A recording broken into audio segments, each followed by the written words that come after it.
Hi y'all, and thanks for stopping by. Today I'm going to be making a wine caddy. Sometimes it may be listed as a wine butler.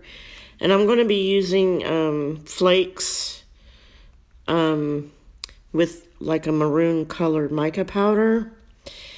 So I've already got my resin mixed up. And what I'm going to do is I'm going to put these flakes, what do you call them?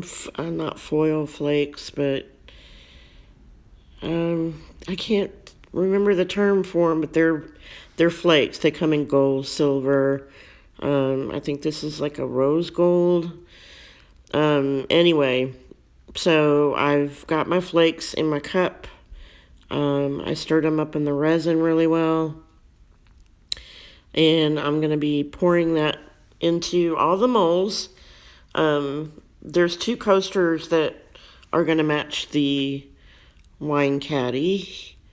So what I'm going to do now is I'm going to take my stick and I'm going to make sure that all of the resin is meeting the edge of the mold.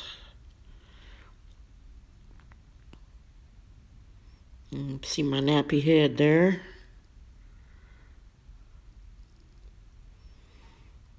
So that's what I'm doing right now, is I'm trying to make sure that all that resin meets, the sides of the mold. Okay, so onto the coasters.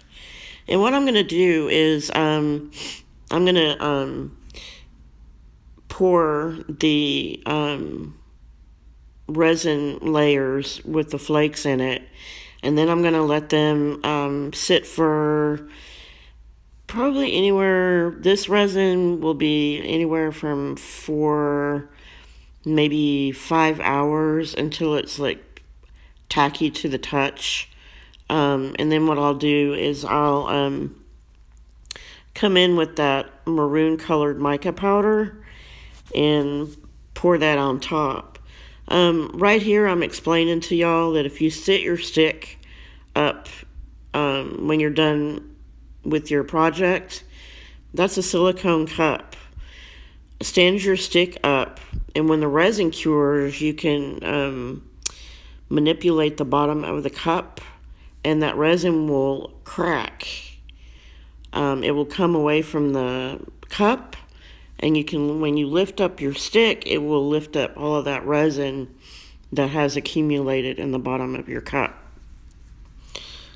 And if I remember, I'll show you guys, because it's super simple. And then you can go around the inside of your cup with tape, and tape will get rid of a lot of your leftover dried resin. And I love using those silicone cups because they're so easy to clean up.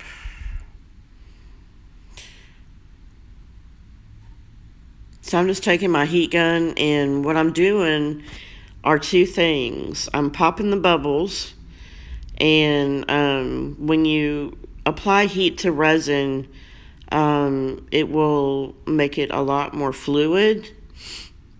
So, and I'm doing that because I'm applying a thin layer, and so I want that resin to flow a little more, have a lot more fluidity to it, is what I'm trying to get at. So I'm just like with the caddy, I'm taking my stick, and I'm just pushing that resin to the sides of the mold.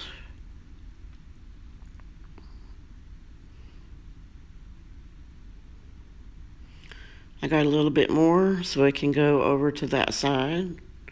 I'm done with that.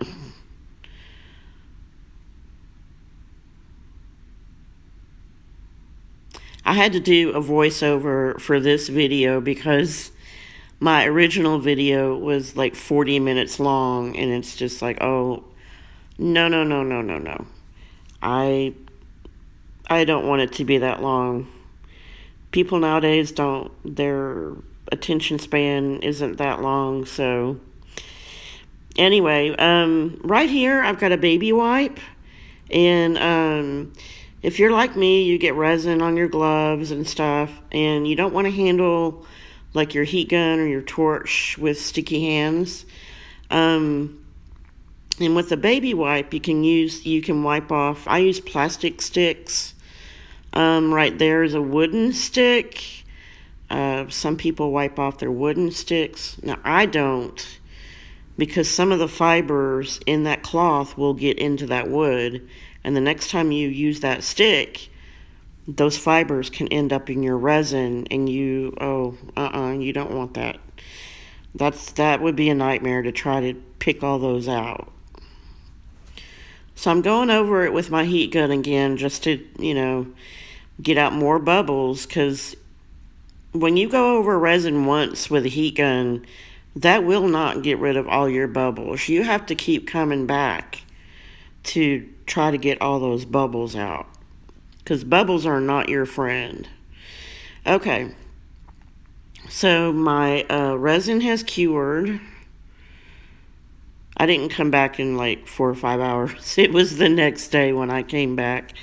So I've got some more resin mixed up, and you can see that it does not take very much powder at all. I mean, just not even a teaspoon. And I'm just going to mix it up. When you start out mixing mica powder into resin,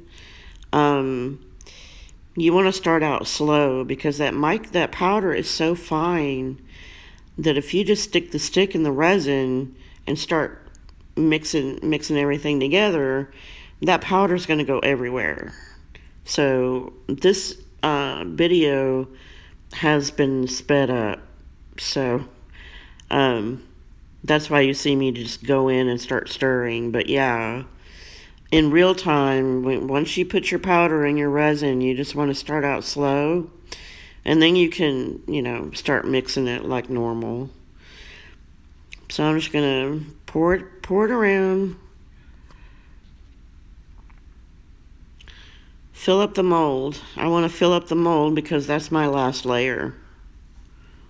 And what I'm hoping to achieve with this method, and if you've seen my videos, I did some with some color shift mica powders and with flakes, to try and give it a little bit of a 3D effect, to where it looks like the flakes were maybe suspended, or I don't know how to explain it, but it gives it a real cool, like, 3D looking effect.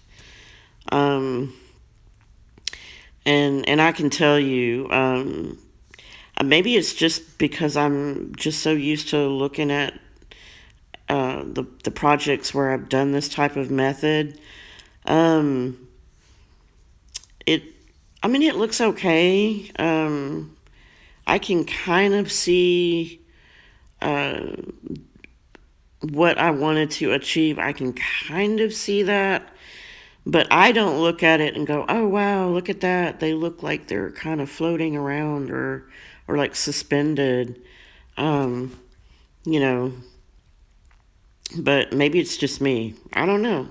You tell me once you see the final project. So if you like this video, give me a thumbs up, like and subscribe, hit that notification bell, and you'll be notified when I release new videos. And leave me a comment. I can, when all is said and done in this video, this is going to be for sale. So everything that you see me make in my videos, everything is up for sale. You can email me at indiabradyart@gmail.com and let me know, what colors do you want? Do you want the flakes? Do you, and I can customize a set for you. Or if you want to purchase this one, that's great. So right now I'm just finishing up pouring that maroon colored resin in there.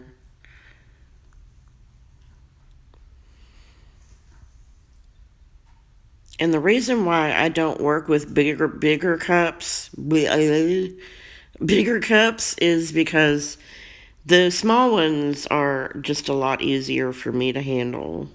I have short, fat fingers, so the little cups, plus that silicone cup, they're just a lot easier for me to manipulate. If you're comfortable with using a bigger cup and doing your projects, that's up to you. But this is how I feel more comfortable. And yes, I do have to, put my color in my resin 2 or 3 times, but that's okay.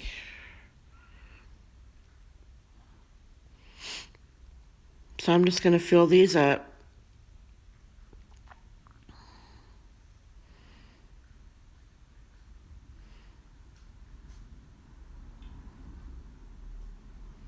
I don't know what I'm doing. I'm explaining to y'all. Oh, I know. I've seen, you're not supposed to use a torch when you're trying to get when you're trying to get rid of bubbles in your resin, because it will melt that silicone to your resin. Always use a heat gun. Okay, so the moment of truth. What is it gonna look like?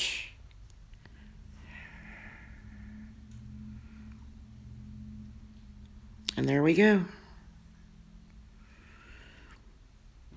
Just like with any type of art that you see on film, the colors don't do it justice.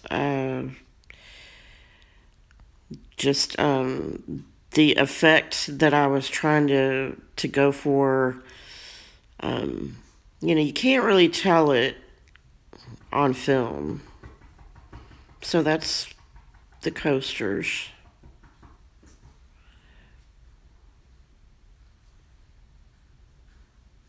And I like the point that they're not just a plain round circle, that they do have somewhat of a rippled edge on them. And there's the other one.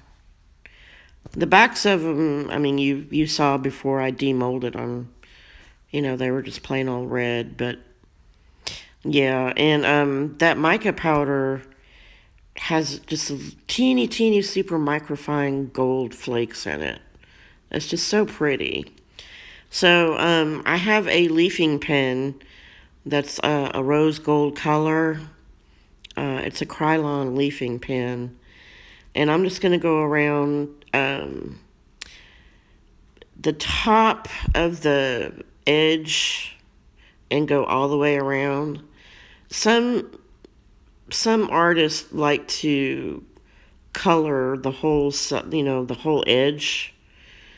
I really don't like doing that. I just do it around the top edge. So here where I'm ready to assemble, and you fit that hole over the top of the wine bottle. Sorry, the wine bottle's empty. I had that the other night. And you fit your glasses in there. And here's what it looks like.